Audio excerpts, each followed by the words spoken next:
Hey guys, it's Alicia and welcome back to my channel. This video is going to be a reading vlog, but I'm doing it a little differently, and I asked my followers over on my Bookstagram to vote on what books I should read for this video. These are the books that I had my followers vote on. I'll just do a quick little run through of what the options were.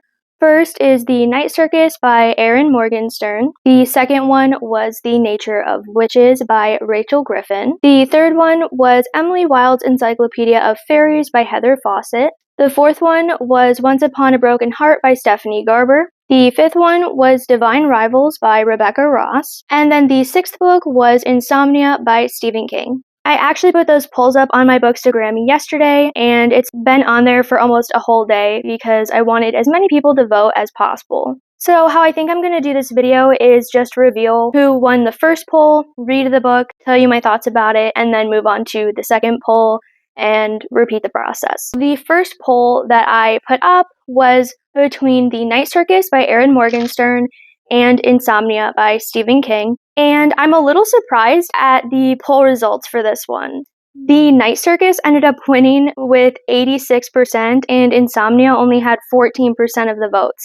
I didn't think that the winner would have won by a landslide. I thought there were going to be more people voting for Insomnia, but the people have spoken and they really want me to read The Night Circus, and I've heard so many good things about this one, and I was going to read this last month and I didn't get to it, so I put it on my fall TBR. So it looks like this will be the first book that I'm going to read. I don't know too much about this book, just that a lot of people love it. It's a fantasy, it's following a circus, and there's a romance subplot in here. I also just got back from the store with my Grammy. We went and got some stuff, and we picked up flowers for my mom's birthday tomorrow, and I picked up a pumpkin chai latte. I got this to help put me in the fall mood, and I'm excited to drink this and start reading this. I'm going to try and read a decent amount of this, and then I will update you guys on my thoughts.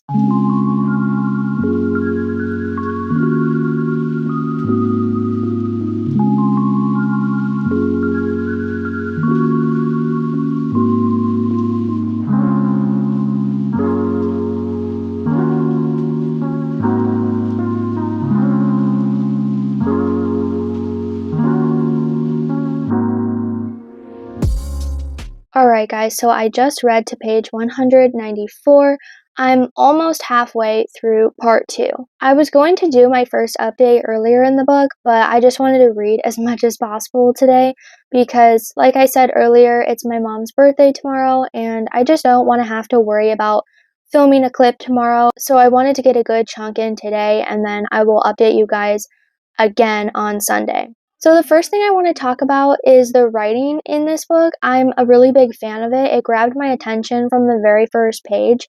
I really liked the prologue of this story because we first are introduced to the night circus, and it's a circus that just appears out of nowhere, and it's only open at night. And the way that this prologue is written is like we are entering the circus and seeing all of these amazing things. So I really liked that. And then in the first chapter, we jump into what is the main story in this book. And we're watching these two magicians interact with each other. And they end up deciding to do this competition. They don't really talk about the specifics of it, but it's not them that's doing this competition. They are each watching over a child, and they decide to pit each of these children against each other. And one of them is named Celia, and the other one is named Marco. Marco and Celia are told that they are going to be in this competition, but they're not given any specific details. They don't know any rules, they don't know when they're fighting, they don't know who their competitors even are. This story is taking place over many years, and we're watching them train and grow up. The first chapter where we follow these children is in the 1870s, and where I'm at right now is in the 1890s. So they've definitely grown up a lot, and they've been training this entire time, still haven't been told much information, and they get asked to join the circus and perform for them. So they're each doing their own individual acts, but they're also contestants in this magical competition. For being halfway through this book, I still have a lot of questions. The whole setup of this is just quite bizarre to me, with being trained for so many years, but not being told what I'm exactly training for and who I'm even facing. So that's what's going on right now. That's going to be it for this update, and I will talk to you guys again on Sunday.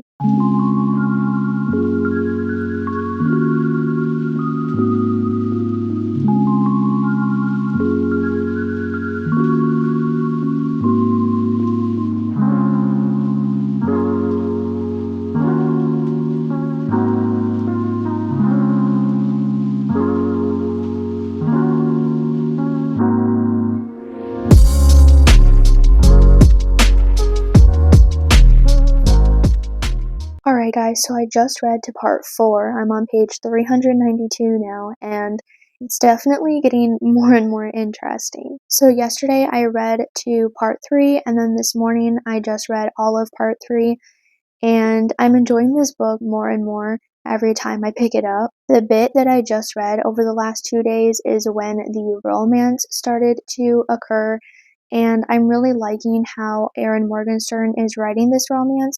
I like that it's subtle. It's not a huge part of the plot in here, but I feel like it is important to the story, but it's not the most important thing in the story, if that makes sense. And I feel like she does it so well. It's a lot of pining for each other. There's really not much that happens between the characters, but I love every interaction that they have together. I think I have a few ideas on where this story could be going. I don't think I mentioned previously that this has multiple point of views, but it's not just from Celia and Marco's perspective, it's from a bunch of other characters' perspectives. And there is this one character that's not even a part of the circus named Bailey, and Bailey loves the circus. He's kind of obsessed with it, and he goes every chance he can get. And he ends up meeting these 2 other characters in the circus that are twins, Poppet and Wedget, and he's quickly become friends with them. Without getting into a lot of specifics as to why I think this, because I still want to keep this video spoiler free, I think that Bailey is going to have an important role in deciding who's the winner between Celia and Marco. I am reading this book pretty quickly, but I am listening to an audiobook as I read along, so that might be speeding up the process a little more. This is technically my 3rd day, and I definitely I'm gonna finish this today. I know I've talked about the writing already, but I am just a really big fan of it, and I feel like I need to say that again. It's just the way that this author is able to describe everything. It really makes you feel like you're in the book, you're being transported there, you're experiencing going to the circus and seeing all of these acts, and I'm loving my time with this. I have just over 100 pages left, so I should definitely be able to finish this today. I'll talk to you guys again once I finish this book, and we will figure out what the second book is that I'm going to read for this video. Alright guys, so I just finished the Night Circus, and I want to talk about some things because I have a few mixed feelings on the last bit that I ended up reading. First, I want to talk about the things that I liked. I've already said this, but I'll say it again. I really loved the writing in this story. The only way that I could think to describe her writing style is whimsical. And I loved the atmosphere and the setting of this book. And I feel like the world building and everything like that is where this book excelled the most. I really liked the characters in this book. I liked meeting them and learning more about them. And I just liked seeing them interact with each other. And my favorite parts in this book were definitely when we just got to see people do their thing. Like all of the people in the circus doing what they do best and what their talents are. That was my favorite part about this book. It made it feel so magical and like I was there witnessing all of this myself. It was very much showing rather than telling, which is what I think makes a great book.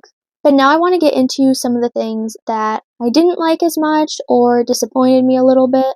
As much as I like the world building, I wish that the magic system in this book was explained more. I feel like it was barely explained at all, and I would have personally liked to enjoy learning more about that.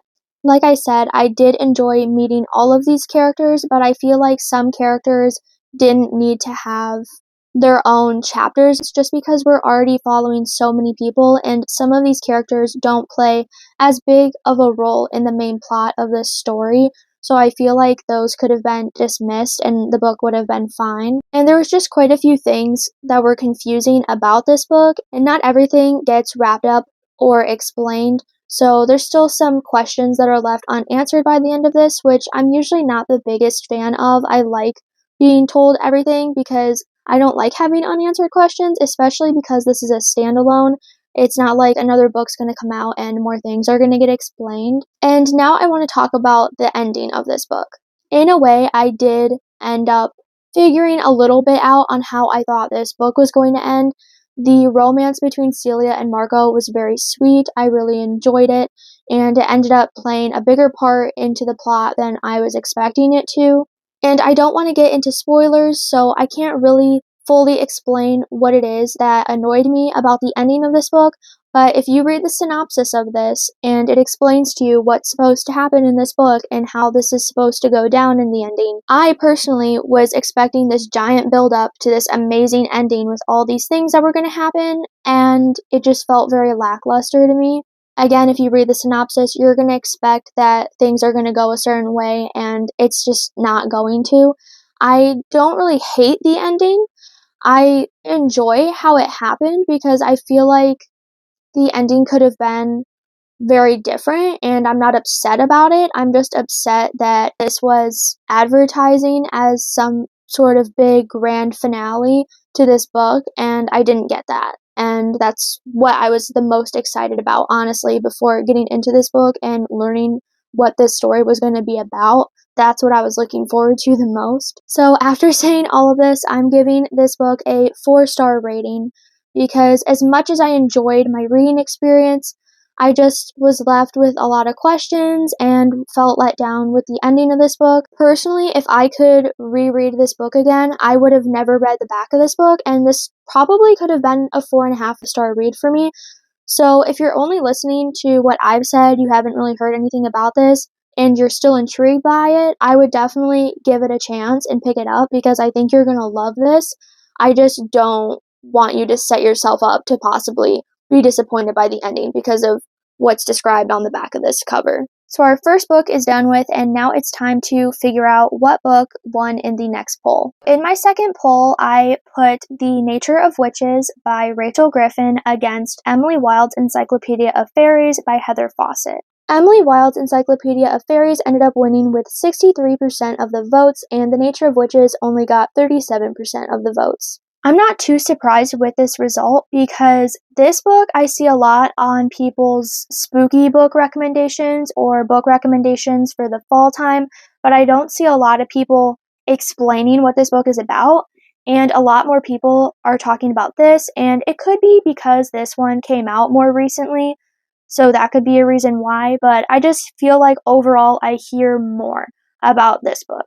All I really know about this one is that our main character, Emily Wilde, is trying to write the first book, I believe, on Fae. So she's going out and doing research, and she ends up running into this boy, and I think it's a rival, like academic rival situation, but a lot of people say that this is the perfect book to read during the fall time, and it has cozy vibes. This one I don't have an audiobook for, but it's just over 300 pages, so I think I can finish this fairly quickly. It's also only like 5:30 p.m. right now, so I feel like I can get a good chunk of this read before I go to bed tonight.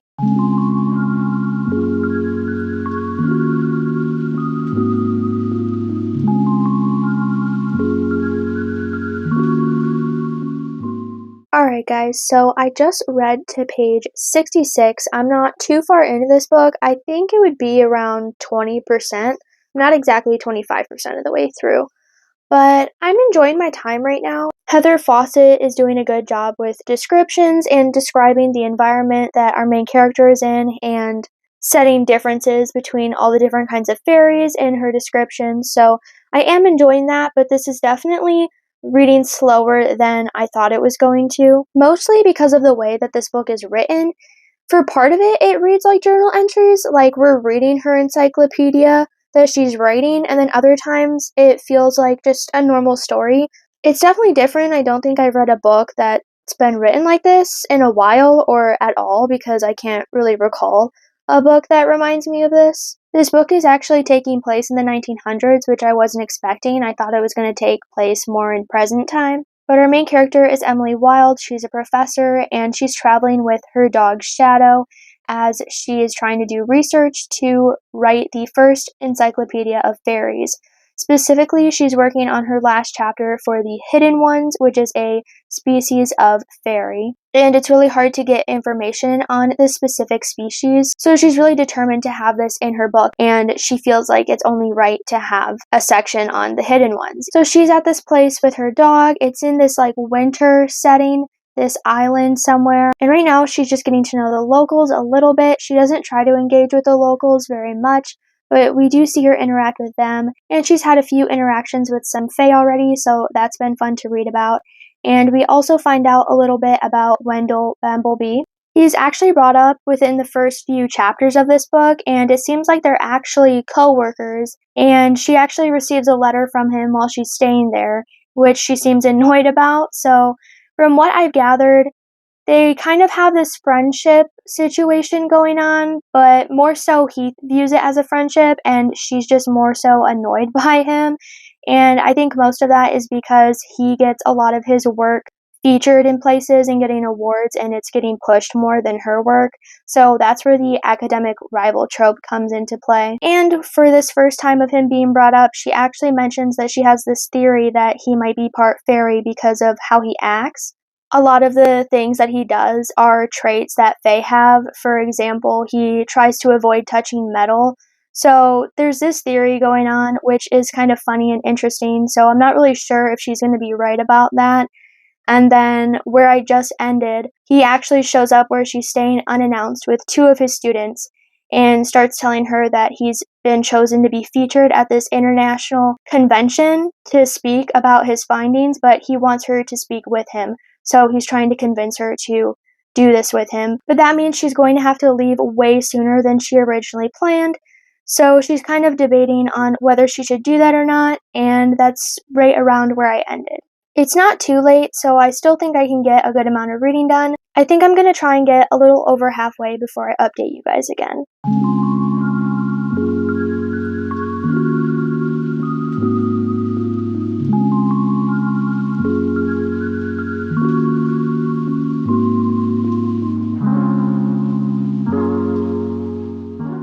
Alright guys, it's the next morning. I woke up a little bit earlier so I could get some more reading done, and I'm officially over 50%. I think I might be closer to like 60. I got to page 190 this morning. There's a stray cat running through my yard and I'm distracted. Oh my gosh, it's so cute. Anyway, I'm really enjoying this story. The only thing that's really happening right now that I can talk about is that we're learning more about the town and the people in this town and how the Fae seem to be, I don't really want to say tormenting because there's some good Fae, but it seems like there's a decent amount of bad Fae messing with the people in the town, and some people have been disappearing, so Emily and Wendell are deciding to go investigate. So that's what's going on right now. And that's all I'm really going to say on that because I don't want to get into too much detail, but I'm really enjoying it. It's getting more and more interesting as I go along, and I'm really enjoying reading about the creatures. I think I said that in the first update, but every new interaction we have with a fairy is just so interesting to me, and I love seeing the differences in how they present themselves to people and the traits that they have. But yeah, that's all I'm really going to say. I don't think I'm going to talk to you guys again until I finish the book, so I will talk to you later tonight. Alright guys, I just finished reading Emily Wilde's Encyclopedia of Fairies, and I have a few mixed feelings and thoughts on this, but I want to explain why. I really enjoyed my time reading this. I loved all of the descriptions in this book, specifically about the Fae creatures and just all of the creatures in general. I feel like the author did a really good job transporting us into this book. And I also really liked our main character. I love how driven she is about her work and how much she cares about the creatures as well, and we really get to see her have some character development. There were also two twists at the end of this book. One of them was a little smaller, but it still surprised me because I didn't think that that was going to happen. And then the last twist that happened completely caught me off guard, and the story went in a completely different direction than I thought it was going to go into. But now I want to talk about the few things that I didn't enjoy as much. The first one being the pacing of this book. I feel like it's really slow in some parts. And I know I read it in 2 days, but I really had to push through in some parts to read this, so I wish it was just a little more fast-paced. The other thing that I didn't like was Wendell's character, the male main character in this book. There's a couple things about him that were interesting to me, but for the most part, he was just getting on my nerves, if I'm going to be completely honest. And I don't think I mentioned this actually in my other updates, but it is known because people talk about this, that there is a relationship between Wendell and Emily, and I just wasn't really rooting for it at all. Those are really the only two things that I didn't like about this book, but I feel like they're pretty big things, seeing as one's the pacing of the entire book and the other one's a main character. So I think I'm going to give this a 3.5-star rating. I also know that a second book is coming out, and I'm really intrigued to know what that one's about, and I did get approved for the arc on NetGalley. This one didn't really end with a cliffhanger at all, so I really don't know what to expect for the plot of that one, but I'm definitely looking forward to it. It's time to look at the last poll to figure out what my last book is going to be for this video. So the last two books that I put against each other were Divine Rivals by Rebecca Ross and Once Upon a Broken Heart by Stephanie Garber. Once Upon a Broken Heart won with 61% of the votes, and Divine Rivals only had 39%. This is one of my more recent book purchases, and it's the one that I'm the most excited to get to because I just hear so many amazing things. And I hear even better things about the second book in this series, and I know a third one's coming out soon. So hopefully I really enjoy this and I have a new series to obsess over. It is getting a little late, so I don't know how much of this I'm going to read tonight. I'm going to wait until I read all of part 1, and then I will give you guys an update at some point tomorrow.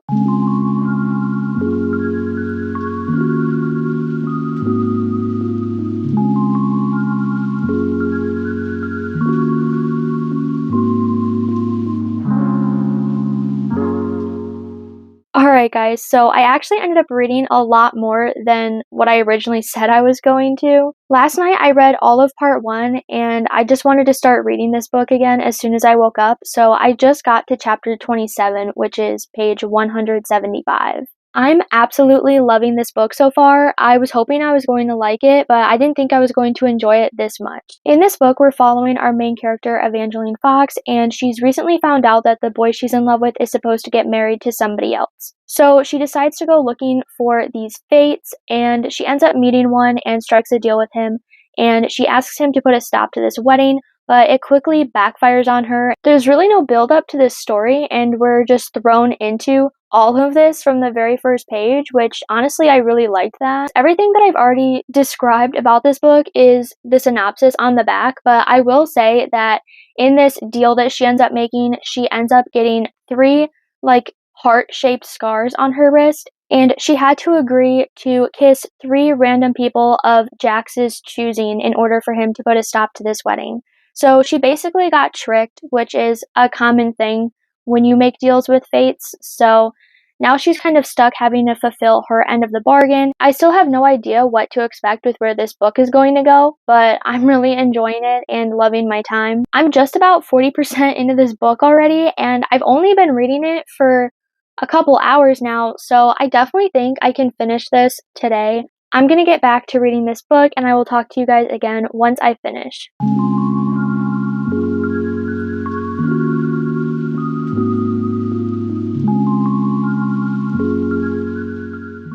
Alright guys, I just finished reading Once Upon a Broken Heart, and I loved this book.